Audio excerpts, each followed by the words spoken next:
Sustainability has always been at the core of Winona State University, but now 3 professors and their students have taken this to a whole new level.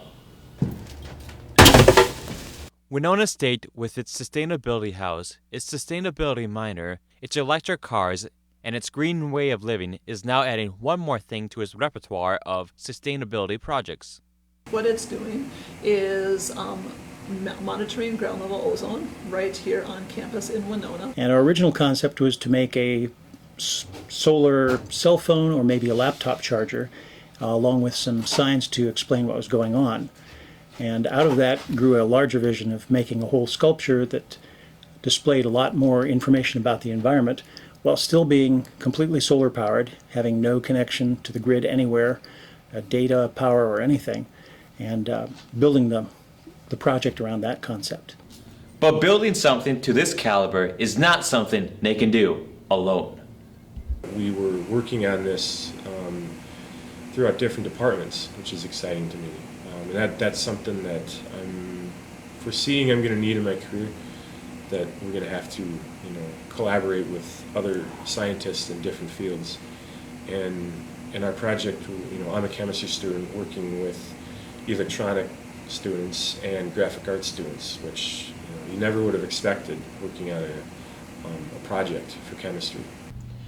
But now the chemistry department, the physics department, and the graphic design department are working together unlike any project before.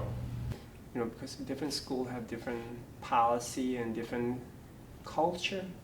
I think that is the biggest part, is the culture. Some schools are more prone to do multidisciplinary and interdisciplinary, but some schools are not as much.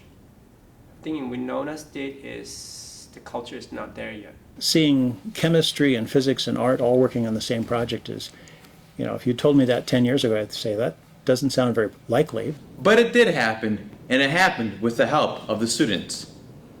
My goal of creating a project is quite often engage students. So I find students that like to be part of the project rather than have to be. When Ma finally brought us to see it, it was actually covered in rust, so we were buffering it down so it looked presentable again, because it was covered in a lot of dirt and we wanted to make it look a lot better. Graphic design students aren't the only ones getting involved in this project. The way that we're going to be measuring ozone with this project, the ground level ozone, is considerably cheaper than if we were to use some other kind of instrument that was not developed by students. But this project, as you saw from Andrew, he actually has built this ozone monitoring device himself. So basically what we're doing is sampling the air, sucking it through our instrument, and our ozone will react with our photo bleaching agent chemical, and then we'll be measuring how the color changes of that to determine how much ozone content there is in the air. I'm excited to see it finally getting off the ground, and I hope that students and faculty and staff will use it as a way to learn about renewable energy and about what steps they can do to improve their air quality. And that is just another way Winona State is improving our world.